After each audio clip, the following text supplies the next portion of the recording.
My front door was unlocked this morning, and a note on the table read, "Ask her about last weekend." I stood there, keys still jingling in my hand, staring at the scribbled words on a scrap of yellow paper. The house was silent, the kind of silence that feels heavier than it should. Claire wasn't home, she'd left early, muttering something about meeting a friend for coffee. I'd nodded, half asleep, not thinking much of it. But now I couldn't shake the feeling that something was off. Who'd been in my house? And why did they want me to dig into Claire's weekend? I'm Daniel Hayes, by the way. 39, owner of a cozy little bookstore downtown called Page Haven. It's not a goldmine, but it's mine. Rows of worn paperbacks, a creaky wooden floor, and that faint smell of ink and dust I've loved since I was a kid. I'm the guy who likes things orderly, predictable. Claire always teases me about it, says I'd alphabetize the grocery list if she let me. She's the opposite: wild, creative, the kind of person who'd paint a wall bright orange just to see if it'd make her smile. We've been married 8 years, and I thought I knew her. Thought I knew us. But that note? It's like a splinter under my skin, and I can't stop picking at it.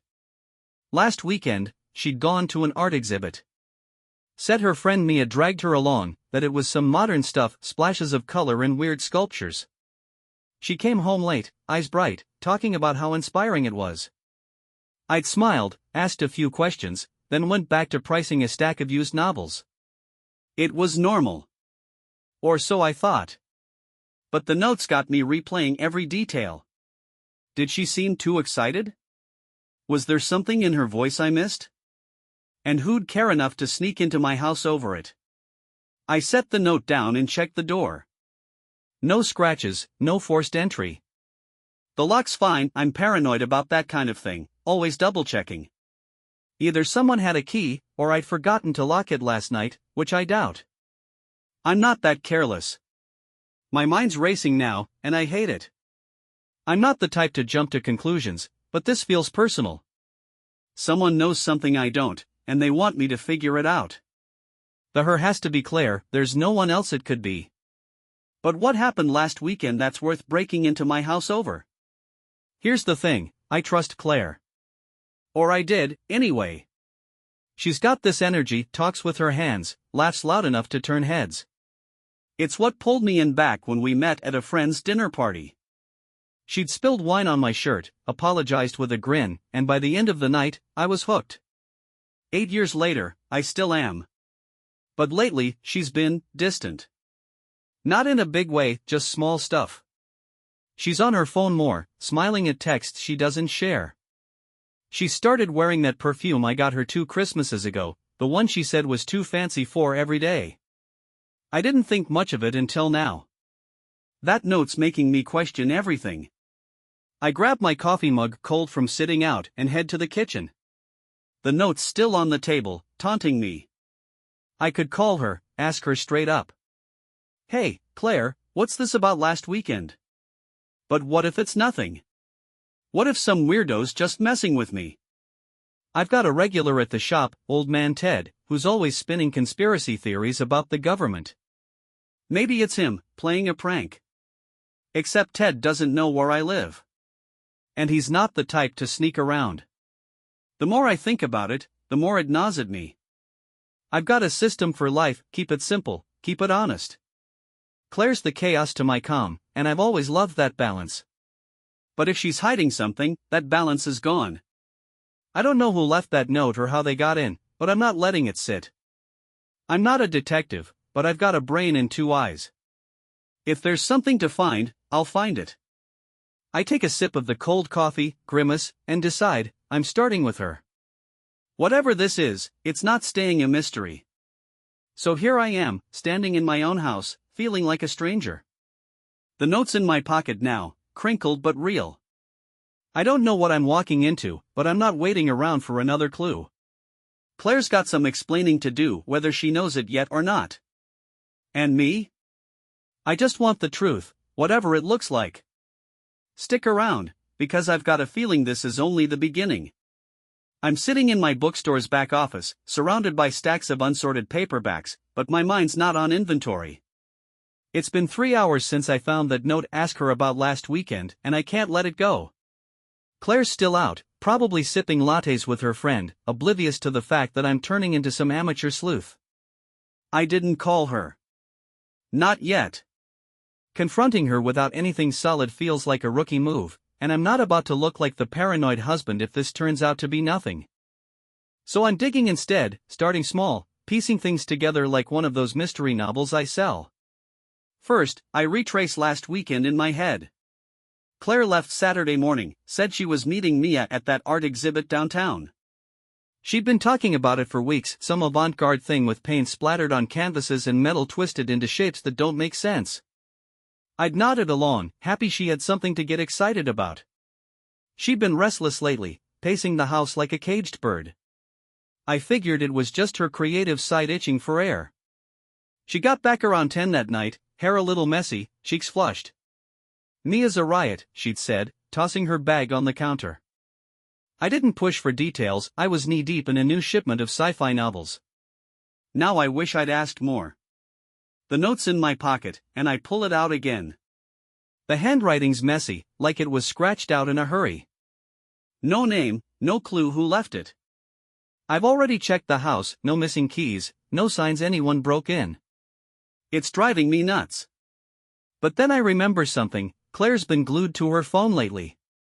Not just scrolling, smiling, typing quick replies, then flipping it face down like she's guarding a secret. I've never been the type to snoop, but that note's got me rethinking my principles. If someone's bold enough to walk into my house, I've got a right to know why. I grab my laptop from the desk, old, slow, but it'll do. Claire's not big on tech, but she syncs her phone to it sometimes for photos. We share the thing, mostly because I'm too cheap to buy a second one. I log in, heart thumping louder than it should, and open her cloud account. I'm not proud of this, okay? I'm a guy who alphabetizes his spice rack, not someone who spies on his wife. But there's a folder labeled Exhibit Pics, timestamped last Saturday. I click it, expecting shots of weird art and Mia's goofy grin. What I get stops me cold. There's Claire, standing in front of a neon sculpture, laughing. But Mia's not there. Instead, it's some guy tall, dark hair, wearing a leather jacket that screams, "I'm too cool for this." He's got his arm around her, casual, like it's no big deal. Another photo, them at a cafe table, heads close, her hand on his. My stomach twists. I don't know this guy. I've never seen him, never heard his name. But Claire's smiling at him in a way I haven't seen in months, maybe years. The timestamps match her story, Saturday afternoon, but this isn't Mia. This isn't an art exhibit with a friend. This is something else.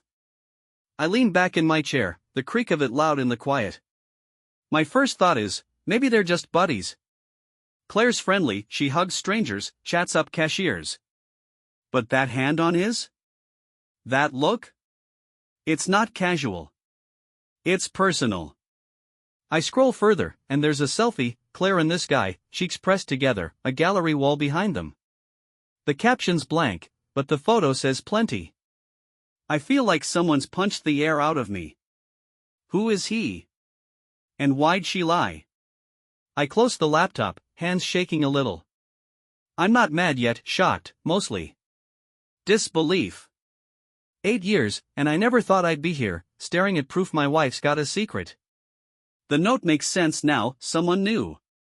Someone saw them, or heard something, and decided I deserved a heads up. But why the cloak and dagger routine? Why not just tell me? I rub my face, trying to think straight. I need more than photos.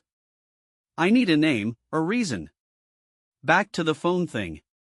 Claire's careless with her stuff, leaves it lying around, screen unlocked half the time. She's still out, so I head home. The drive's a blur, I'm running on autopilot, replaying those pictures. When I get there, her phone's on the kitchen counter, charging. I hesitate, fingers hovering over it. This isn't me. But that note isn't me either, and here we are. I pick it up, swipe, and there's no lock. She's got a dozen notifications, texts, mostly. I open the thread at the top, labeled O. Just an initial. My chest tightens. Hey, last weekend was amazing, it reads. Sent Monday. Her reply, same. Can't stop thinking about it. Another from him, yesterday, meet me tomorrow? Same spot. Her, yes, see you there. I dropped the phone like it's hot. Tomorrow's today. She's out with him now. Not with a friend, not at some coffee shop catching up. With whoever he is, doing who knows what. The betrayal hits me like a wave, not loud, not angry yet, just heavy. I trusted her. I built my life around her. And she's been lying to my face. I sit at the table, staring at the note again. Ask her about last weekend. I don't need to ask. I know enough. But I'm not done. I want the whole story, why, how long, who this guy is. I'm not yelling, not breaking anything. That's not my style. I'm a planner, a thinker. And right now, I'm thinking I've been a fool. The shock's settling into something colder, sharper. I don't know what I'll do next, but I'm not letting this slide. Claire's got no idea what's coming. Neither do I, really. But I'm finding out, one step at a time. I'm pacing the house now, the note crumpled in my fist, waiting for Claire to walk through the door. It's past 6, and the sun's dipping low, casting long shadows across the living room. Her phone's still on the counter where I left it, those texts from burning my brain. Meet me tomorrow? Same spot. She's been out all day, supposedly with a friend, but I know better now. The photos, the lies, that guy's arm around her, it's all spinning in my head like a bad movie I can't turn off. I'm not sure what I'll say when she gets here, but I can't just sit on this. Not after what I've seen. The front door clicks open, and there she is, Claire, hair tossed over one shoulder, a paper coffee cup in her hand. She looks relaxed, happy even, until she sees me standing there, arms crossed, staring her down. Hey, Dan, she says, kicking off her shoes. You okay? You look like you've seen a ghost. Her voice is light, teasing, like nothing's wrong. It's the same tone she's used 1,000 times, but tonight it grates on me. I don't smile back. We need to talk, I say, keeping my voice steady. I hold up the note, yellow and wrinkled. Found this on the table this morning. Says to ask you about last weekend. So I'm asking. Her eyes flick to the paper, and for a split second, something crosses her face, surprise, maybe panic. Then she laughs, short and sharp. What is that, some kind of prank? Did Ted from the shop drop by again? She sets the cup down, brushing it off like it's nothing. But I'm not buying it. I've seen the photos, read the texts. She doesn't know that yet, and I'm not tipping my hand too soon. It's not a prank, I say, stepping closer. Door was unlocked when I got up. Someone left this. And I've been thinking about last weekend, the art exhibit with Mia. Funny thing, though. I checked your photos. Mia wasn't there. Some guy was. Tall, dark hair, leather jacket. Ring any bells? Claire freezes, just for a moment, then recovers with a toss of her head. Oh, come on, Dan. You're snooping now? That's low, even for you. She's deflecting, turning it back on me, but her cheeks are flushing red. I pull out my phone, copied the pics before she could delete anything, and hold up the selfie of her and this guy, their faces pressed together. Explain this, I say, voice rising despite myself. Because it doesn't look like Mia to me. She stares at the screen, and the room goes quiet. No more laughing, no more dodging. Okay, she says finally, crossing her arms. Fine. His name's Owen. I met him at the exhibit. Mia ditched last minute, and he was there, showing me around. We hit it off. That's it.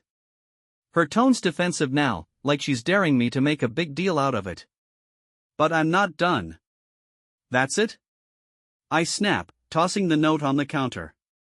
You're texting him about how amazing last weekend was, meeting him today, lying to my face about where you've been, and that's it? Claire, I'm not an idiot. I saw the way you looked at him in those pictures. Don't tell me it's nothing. She flinches, then told back. You're blowing this way out of proportion. It's not what you think. Owen's he's a friend, okay?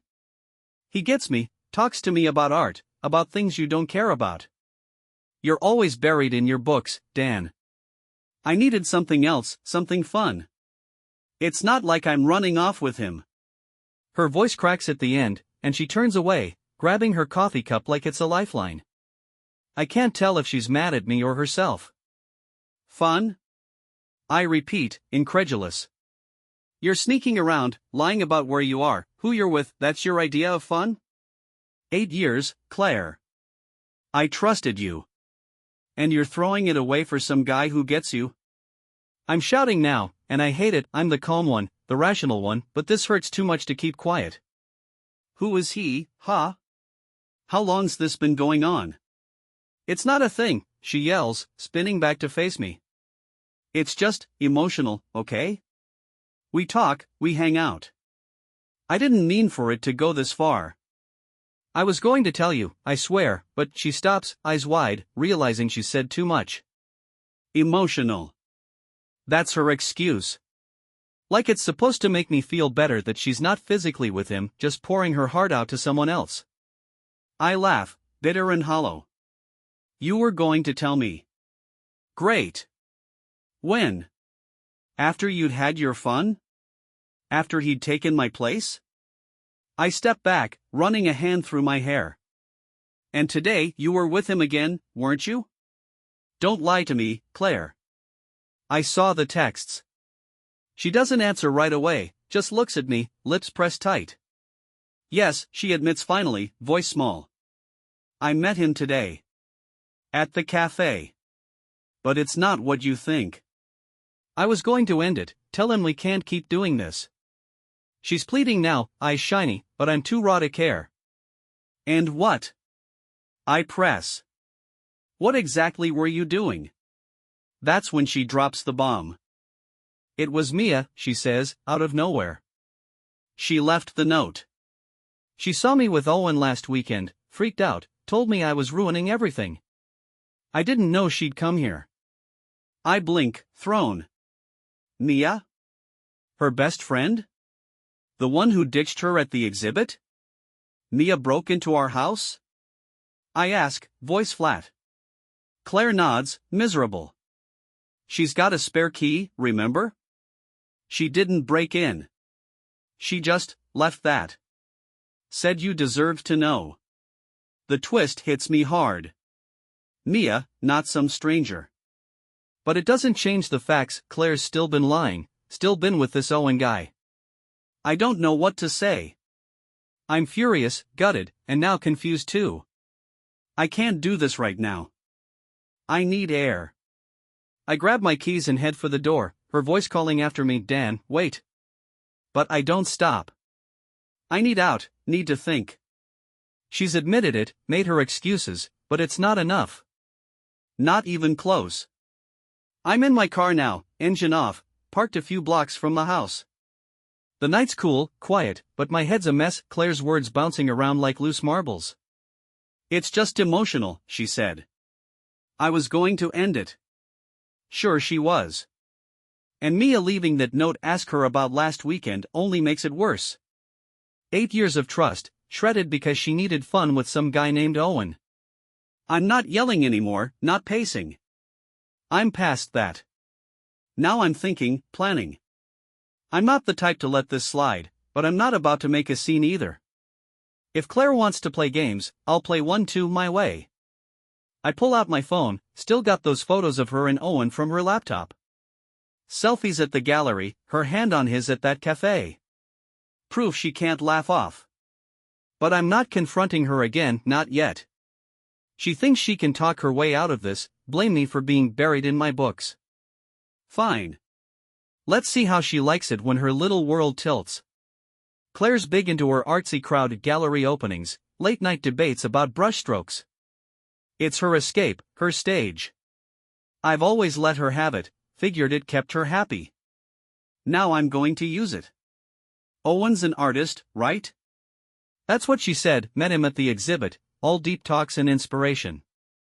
I don't know much about him, just that O from her texts and the leather jacket from the pics. But I've got an idea. Back at the house, I overheard her mention he's got a show coming up, a small one, local gallery, selling some pieces.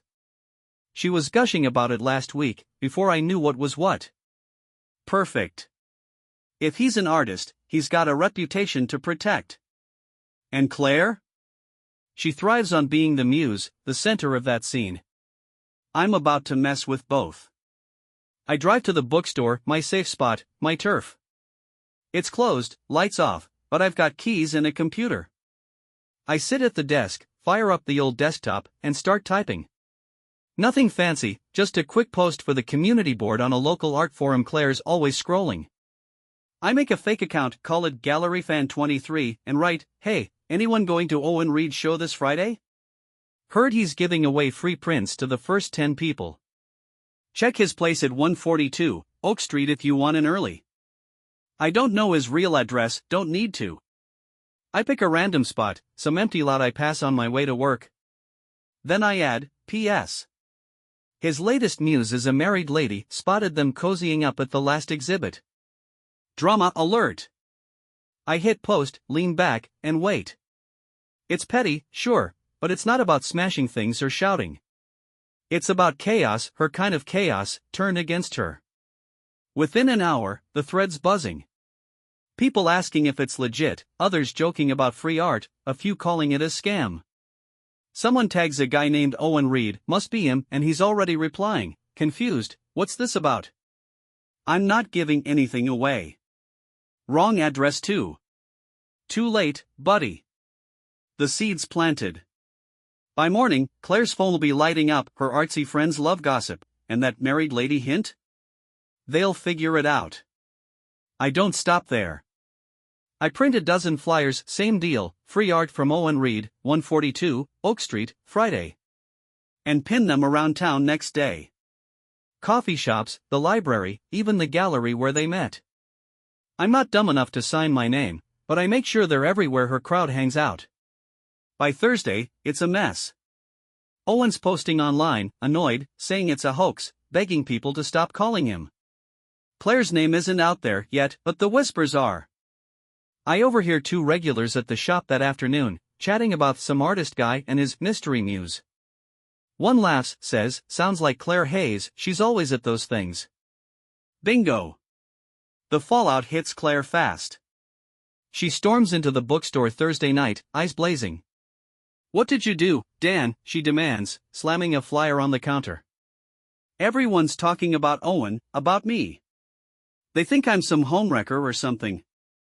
I stay calm, shelving a stack of mysteries. "Me?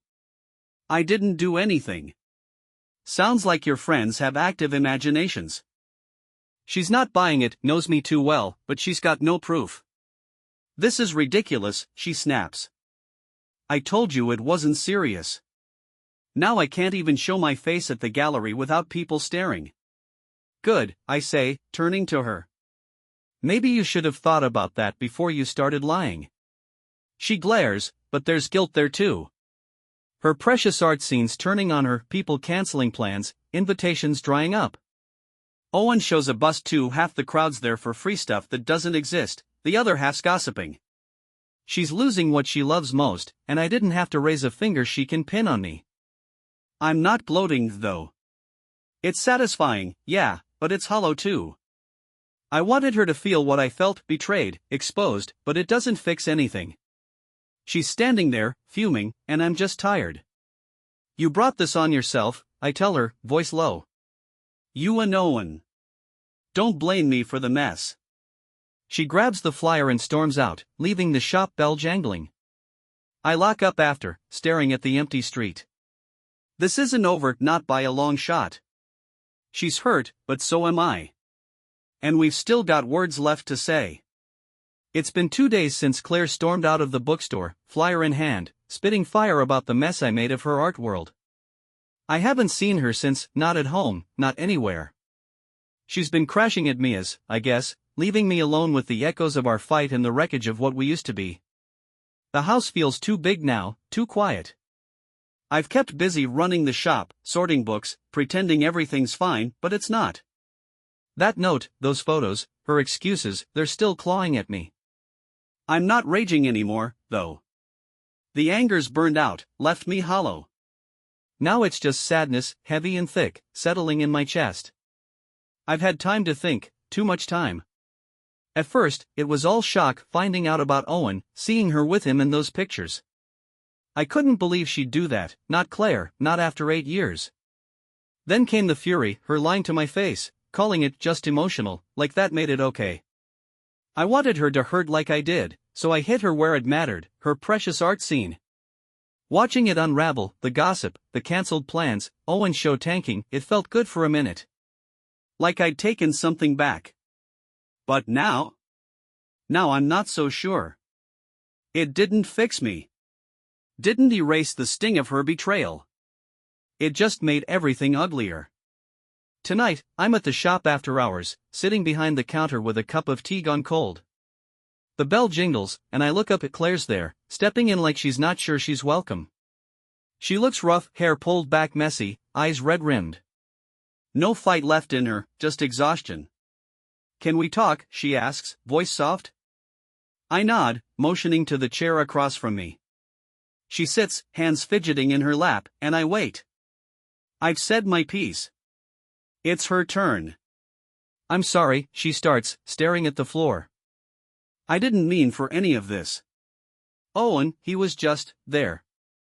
Someone who listened, who didn't make me feel like I was stuck in a routine. I got carried away, and I should have told you. I didn't think it'd blow up like this. She glances up, eyes pleading. I miss us, Dan.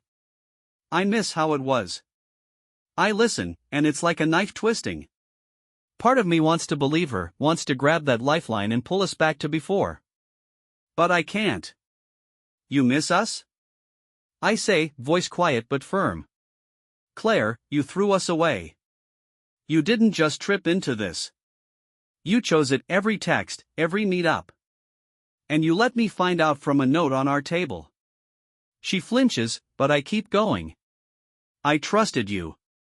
More than anyone. And you couldn't even be honest. Her lip trembles, and she wipes her eyes. I know I messed up. I ended it with Owen, told him yesterday it's over. He didn't even fight it, just walked away. I don't want him, Dan. I want you. Can't we fix this? She's reaching now, desperate, but I'm slipping further into that sadness. I loved her, still do, in some cracked, bruised way, but it's not the same. I don't know if it ever will be. I don't know if we can, I admit, and it's the first time I've said it out loud. I've been going over it every moment, every lie. I was mad, then I was hurt, and now. I'm just tired. I don't want to keep looking over my shoulder, wondering if you're texting someone else. I deserve better than that. My voice cracks, and I hate it, but it's true. I've spent days swinging between rage and grief, and I'm landing somewhere new. Acceptance, maybe. Not peace, not yet, but a step toward it. She's crying now, quiet sobs, and I feel the weight of it all. What are you saying? She asks, voice breaking. Are we done? I don't answer right away. I've been wrestling with that question since I saw those photos, since I posted that fake giveaway. I wanted to hurt her, and I did, but it didn't heal me. It just showed me how far we've fallen. And then there's the thing I haven't told her, the twist I've been holding on to. I sold the house, I say, flat and final. Her head snaps up, eyes wide. What? She gasps. When? Why didn't you? I cut her off. Last week, before all this blew up. Got an offer from a guy moving into town. Signed the papers yesterday. I was going to surprise you, thought we could start fresh somewhere new. Guess that's off the table now. It's the truth, and it stings. I'd pictured us packing up, laughing about where to put her easels. Instead, I'm here, watching her fall apart. You sold our house, she repeats, stunned. Without telling me? I nod. Yeah. Figured it'd be a clean break either way. I didn't know about Owen then, but now it makes sense. I can't stay there, Claire. Not after this. She's shaking her head like she can undo it, but it's done. The money's in the bank, the keys handed over tomorrow. I'm already looking at a place downtown, near the shop, small, simple, mine. She stands, unsteady. So that's it? You're just leaving? I look at her, really look, and see the woman I married, wild, messy, beautiful, but she's not mine anymore, not fully. I don't know what's next, I say. But I know I can't keep doing this. We'll figure out the rest, lawyers, whatever. I need time. She nods, tears streaming, and walks out, the bell jangling behind her. I sit there, alone again, feeling the quiet settle. It's not over, not legally, not yet, but it's the end of something. And I'm ready to let it. It's been a week since Claire walked out of the bookstore, tears staining her face, the bell's jangle marking the end of our last real talk. I'm sitting in my new place now, a one-bedroom apartment above a bakery, 2 blocks from Page Haven. The smell of fresh bread drifts up through the floorboards every morning, and it's the first thing in days that's felt remotely comforting. The house is gone, keys handed over, furniture split or sold. Claire took her easels and half the dishes, I kept the books and the coffee maker. Funny how a life together boils down to stuff you can pack in a few boxes. I don't miss the house, though. Too many ghosts. I've had time to think too much, probably about what this whole mess taught me. Revenge doesn't heal, I learned that the hard way. It's a loud noise that fades fast, leaving you with the same ache you started with. Then came the sadness, deep, heavy, like a fog I couldn't shake. That night in the shop, when Claire begged to fix us, I saw how far we'd drifted. I loved her, still do, in some bruised corner of my heart, but love's not enough when trust's gone. Selling the house was my line in the sand, a decision I made before I knew the full story, but it fit the ending anyway. Telling her was the hardest part, watching her realize there was no going back. I learned I'm stronger than I thought, strong enough to walk away, even when it hurt like nothing else. Now I'm here, settling into something new. The apartment's small bare walls, a bed, a desk, but it's mine. I've been at the shop more, losing myself in the rhythm of it. Unpacking shipments, chatting with regulars, even laughing at old man Ted's latest theories. I hired a kid part-time, Jake, college dropout with a knack for stacking shelves, to free me up a little. I'm planning a reading nook in the corner, maybe some local author events. Page Haven's always been my anchor, and it's pulling me through this. Claire's texted once since that night, short, practical, about splitting the bank account. I replied the same way, no emotion, just facts. Lawyers are next, I guess, but I'm not rushing it. She's still at Mia's, far as I know. I don't ask, don't check. Owen's out of the picture, she said she ended it, and I believe her, not that it matters now. The art scene's moved on, and she's not in the spotlight anymore. I don't wish her ill, but I don't wish her well either. I'm just done. I've changed, no question. I'm not the Daniel who alphabetized spices and thought life could stay neat forever. I'm quieter now, more guarded.